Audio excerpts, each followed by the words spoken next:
இதுக்கப்புறம் டவுன் பண்ண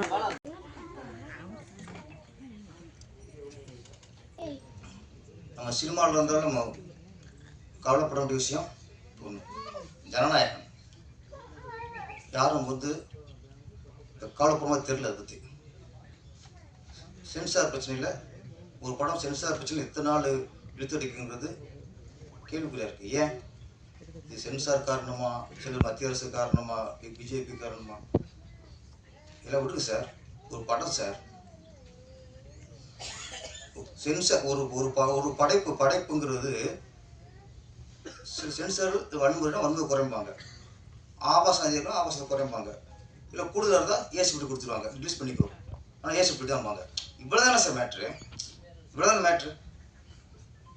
அதில் நீங்கள் கட் பண்ண சொல்லி அவரை கட் பண்ண மாட்டோம் அப்படின்னு பிடிவாதமாக இருந்தீங்கன்னா பிரச்சனை இருக்கும். என்ன சார் நீங்கள் வெளிப்பட கோர்ட்டு படக்கம் வெளிப்படுத்தன்மை வேணும், அதுவும் இல்லைங்க. இப்போ நான் ஒரு ஒரு இயக்குனர், நான் சினிமாக்காரன் நான் பேசும்போது ஒரு திரைப்படம் ஏன் ஒரு சென்சார் போய் ஏன் அத்தனை நாள் ஒரு ரிலீஸ் ஆகாமல் இருக்குது? நான் ஒன்று சொல்கிறேன், மத்திய அரசுக்கு சொல்கிறேன், சென்சாருக்கு நான் சொல்லிக்கிறேன். ஒரு ஆண்டில் தமிழ் திரையுலகில் மட்டும் ஒரு ஆண்டில் 1000 கோடிக்கு மேலாக எங்கள் சினிமா வரிப்பணம் உங்களுக்கு வருது.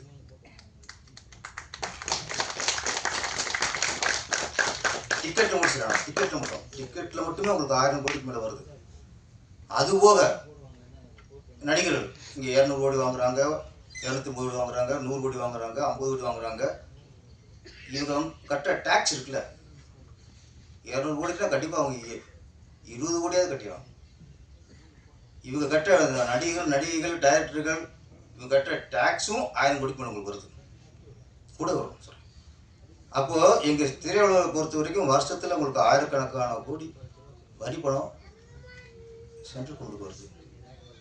அந்த பணத்தில் தான் சென்சார் ஆஃபீஸருக்கும், சென்சார் உறுப்பினருக்கும், சென்சார் அமைப்புக்கும் சம்பளம் தராங்க. எங்கள் பணம். அதை நீங்கள் மனசில் வைக்கணும் சார், ப்ளீஸ். ஒரு படத்தை இந்த அளவுக்கு நீங்கள் ஒரு பண்ணக்கூடாது. உடனடி தீர்வு வேணும். என்ன பிரச்சனை வெளிப்படுத்தணும் வேணும்ல. ஒரு திரைப்படத்தை ஏன் இவ்வளவு ஏன் ஒரு மாதம் கூட முடிவு வரணும்? என்ன மத்திய அரசும் சிந்திக்கணும், சென்சார் தயவுசு சிந்திக்க. ஒரு படத்தை வந்து ஒரு சென்சாருங்கிறது நீங்கள் உங்கள் தணிக்கைக்குள்ள தான். சிலதை தனிச்சு விட்டுருங்க, கட் பண்ணி தூக்குங்க, வேணாம் இதான் மேட்ரு, அதை சொல்லிட்டு முடிவுக்கு வர முடியாது. இது என்னன்னா, நம்ம ஜனநாயகத்து படத்துக்கு தான், விஜய் படத்துக்கு தான் அப்படின்ட்டு மற்றவங்க சும்மா இருக்கக்கூடாது. நாளைக்கு நமக்கும் வரும். அப்போ இதுக்கு கொஞ்சம் குரல் கொடுத்து பண்ணணும். தயவுசெய்து ஜனநாயகம் கோர்ட்டுக்கு போயிடுச்சு சார். கோர்ட் போனால் வெளிப்படுத்த வேணும்ல. எதுக்காக கோர்ட்டு கேஸ் போட்டிருக்காங்க? அப்போ நாங்கள் எந்த கட் பண்ண சொன்னால் கட் பண்ணல, ஏதோ ஒரு வரணும்ல, மர்மமாகவே இருக்கக்கூடாது.